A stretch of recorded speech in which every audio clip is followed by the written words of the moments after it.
Merci de vous présenter. Nous sommes Africa Globe TV. Je m'appelle Pape Koulissar, je suis coach formateur en entrepreneuriat et en employabilité. Et j'ai créé une entreprise qui s'appelle Khif Ram Kham, qui est dans la formation en entrepreneuriat, en employabilité, qui confectionne des curriculums de formation pour les organisations, qui fait des études sur des problématiques liées à l'entrepreneuriat et à l'employabilité des jeunes dans des localités bien déterminées. Merci beaucoup. Alors, vous venez donc de faire une présentation dans laquelle vous dites comment faut-il entreprendre au Sénégal. Est-ce que vous pouvez nous le résumer? Alors, pour résumer un peu l'essentiel de ce qu'on a exposé aujourd'hui, c'était sur le thème « Comment réussir en entrepreneuriat au Sénégal ». Et nous avons essayé de dire que il y a plusieurs voies, il y a plusieurs moyens de réussir. Parce que quand on étudie les entrepreneurs, par exemple, qui connaissent le plus de succès, on se rend compte qu'ils sont de caractères tellement différents. Il y a des gens qui se montrent, il y a d'autres qui ne se montrent pas. Il y a des gens qu'on connaisse, il y a des gens qu'on ne connaît pas, qu'on connaît moins en tout cas. Il y a des gens qui sont d'un caractère timide et d'autres qui s'affirment plus. Donc on a vu qu'il y a une différence dans tout. Mais ce qu'on a vu comme caractère commun à tous les entrepreneurs, c'est leur volonté. C'est la volonté de réussir. Et on a dit que la volonté de réussir est le premier élément qui peut être un élément qui regroupe l'ensemble des entrepreneurs. Ça c'est un. Deuxième chose, on a dit que pour qu'une entreprise puisse réussir de façon très basique, il y a quelque chose, c'est la rentabilité. Il faut que l'entreprise soit rentable. Et maintenant, en tant qu'entrepreneur, pour réussir, il faudrait réussir à créer et à développer une entreprise. On crée une entreprise, on la développe. Et quand on parle de développer, c'est rendre rentable l'entreprise. Et pour rendre rentable l'entreprise, nous on a vu qu'il y a 4 paliers sur lesquels il faut peut-être se mettre pour rendre rentable son entreprise. Le premier, c'était l'augmentation des rentrées d'argent, toujours. Et à travers ça, il y a beaucoup de moyens. Il y a le prix haut, il y a essayer de réduire, d'augmenter ses clients, le fait de fidéliser et tout ça. Il y a une autre partie qui est liée à la diminution des dépenses. Quels sont les moyens qui existent, qui peuvent permettre à un entrepreneur de diminuer, de minimiser des dépenses. Ça aussi, ça peut permettre de rentabiliser une entreprise. Le fait de travailler plus efficacement, c'est-à-dire de réduire le temps de travail, de réduire le temps de stockage, de réduire le temps d'acheminement de ces produits, tout ça, ça entre dans la rentabilité. Mais l'autre chose, c'est de rester créatif. Parce que l'un des objectifs ou l'un des rôles de l'entrepreneur face à son entreprise, c'est de rester toujours créatif. C'est-à-dire, un entrepreneur ne travaille pas forcément en tant que communicant ou en tant que gestionnaire, mais il travaille plus pour rendre les choses, trouver des moyens créatifs tous les jours, d'impulser son entreprise, d'impulser la rentabilité de son entreprise. Et c'est les 4 points sur lesquels on a fait notre exposé, en donnant pour chaque point des éléments qui permettent à... Alors, dans votre communication, Pape Koulissar, vous disiez que les Sénégalais, de manière formelle, pour la plupart sont des entrepreneurs parce qu'ils ont un dossier à la piste. Exactement. Mais que dans la réalité, ce n'est pas ça. Ils ne sont pas vraiment des entrepreneurs. Alors, pour expliquer cela, il y a 2 choses qui sont fondamentales. On a dit que pour être entrepreneur, il faut créer une entreprise et essayer de le développer.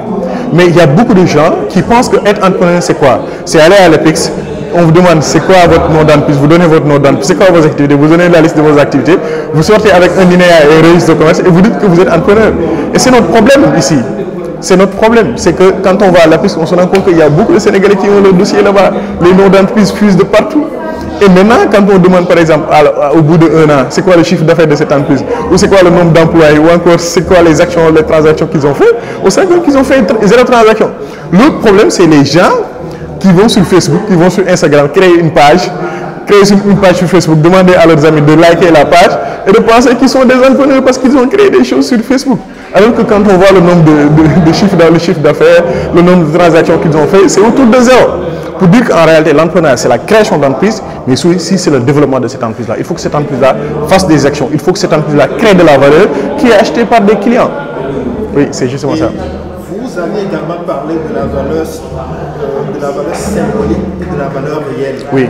Alors, sur quoi fonder son entreprise pour qu'elle existe, pour qu'elle fonctionne? Exactement. Alors, sur la question des valeurs, on a dit que l'entrepreneuriat, c'est un ensemble d'activités qui concourent à la création et au développement d'une entreprise.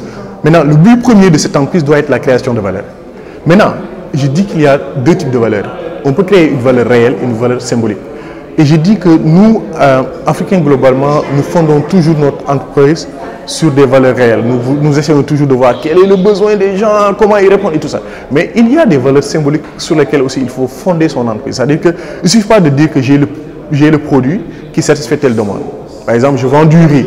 C'est une valeur réelle. Les gens ont besoin de riz peut-être pour manger quand on est au Sénégal. Mais au-delà de vendre du riz, il faut dire quelle est la valeur symbolique que je peux donner à cette marque de riz qui fait que les gens, quand ils mangent un autre riz, ils ont l'impression que ce n'est pas la même chose que le riz. Peut-être que c'est le même riz, peut-être que c'est la qualité, c'est la valeur symbolique qu'on donne à ce riz-là. Peut-être que la valeur symbolique qui est derrière ce riz, c'est que ce riz est produit par des Sénégalais, par des femmes ou autres. Je donne un exemple qui peut être bon, c'est l'exemple des laits d'Olima.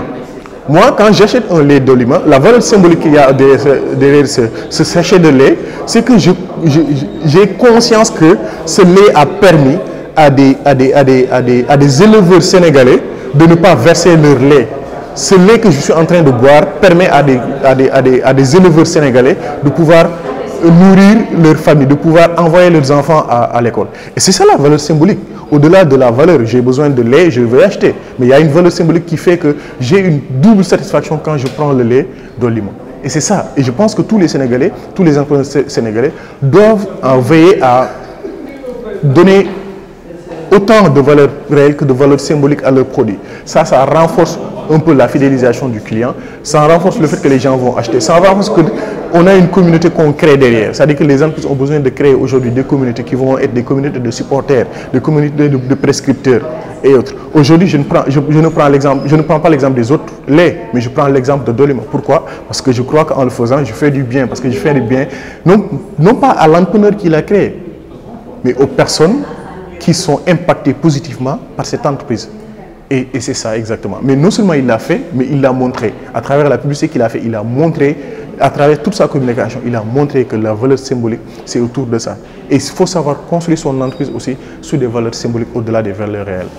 Alors, dans votre présentation, on comprend également qu'il n'y a pas de certitude en matière d'entrepreneuriat. Exactement. Ce n'est pas parce que vous êtes pionnier dans un domaine, vous avez été le premier à avoir une idée que tout est gagné pour vous. Exactement. Alors, ça, c'est une idée aussi qu'il faut savoir dire aux jeunes et aux moins jeunes qui sont dans l'entrepreneuriat. Souvent, quand on demande aux gens de chercher des idées d'entreprise, ils vont essayer de voir quelque chose qui n'existe pas, que personne n'a jamais fait et autres.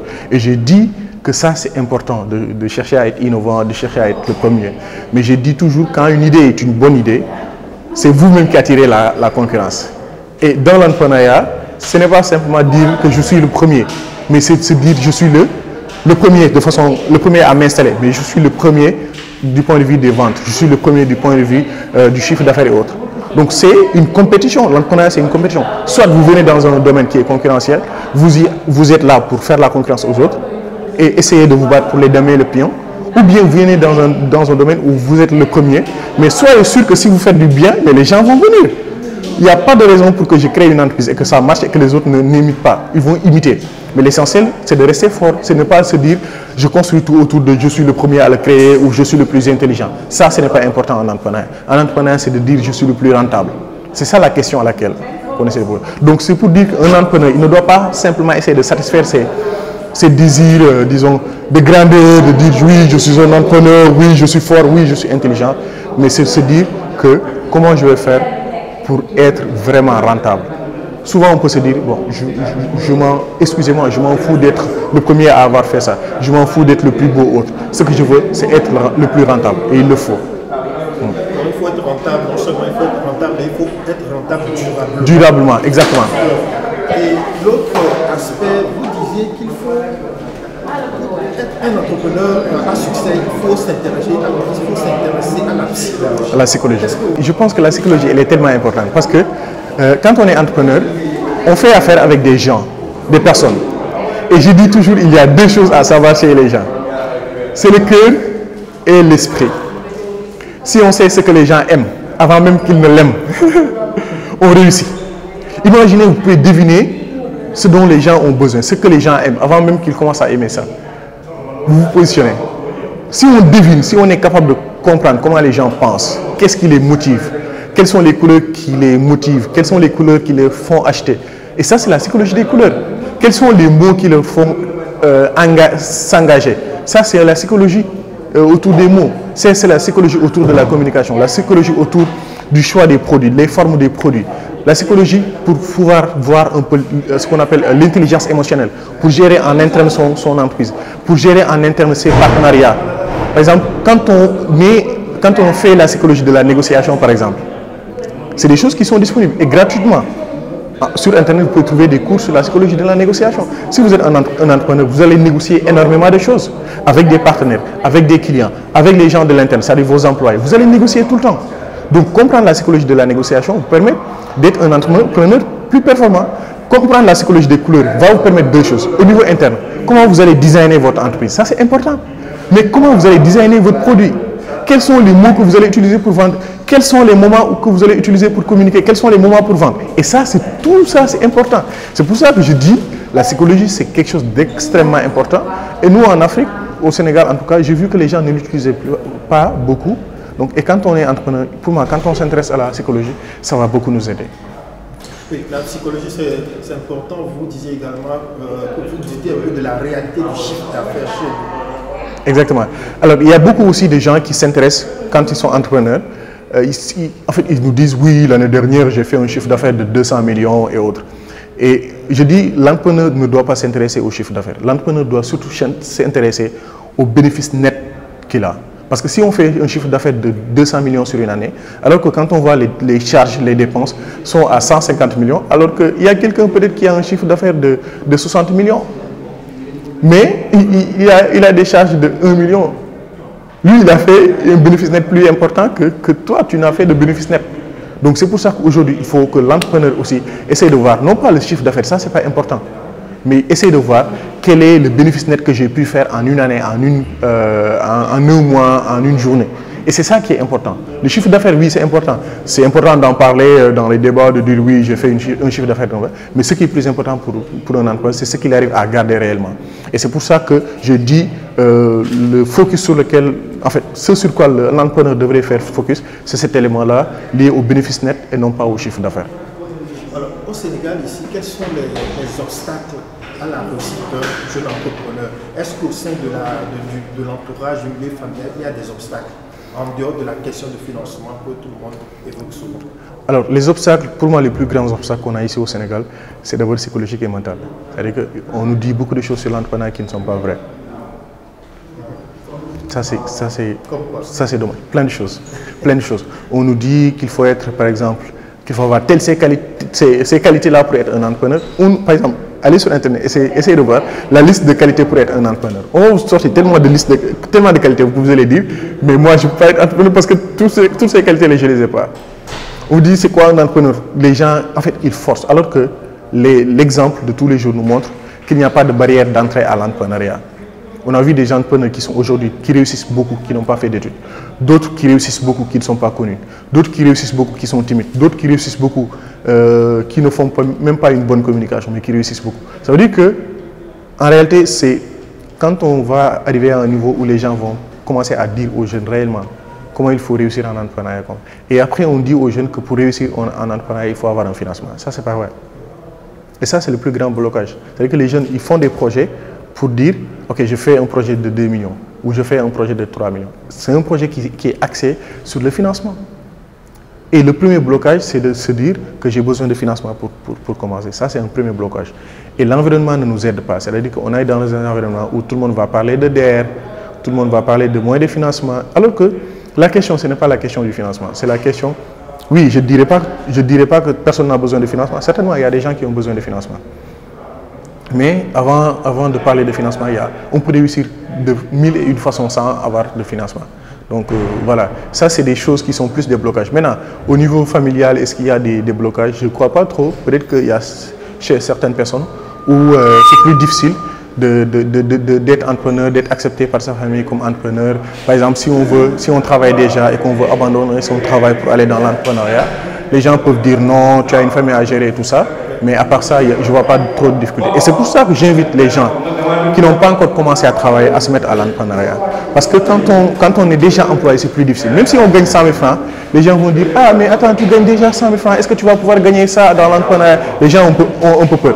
Alors que si on a rien, on ne travaille pas, si on te met dans l'entrepreneuriat, tout le monde t'encourage parce que tout le monde te dit « Au lieu d'attendre un travail, va créer quelque chose. » Alors pour finir, est-ce que vous pouvez rappeler les outils de gestion d'entreprise que vous avez donnés au cours de la présentation? Alors j'ai dit, au-delà de tout ce que j'ai dit, il y a des outils aujourd'hui que nous avons la chance d'utiliser en tant qu'entrepreneur, en tant que personne tout court, qu'un roi de 1900 ne pouvait pas avoir, ne pouvait pas prétendre, ne pouvait pas rêver.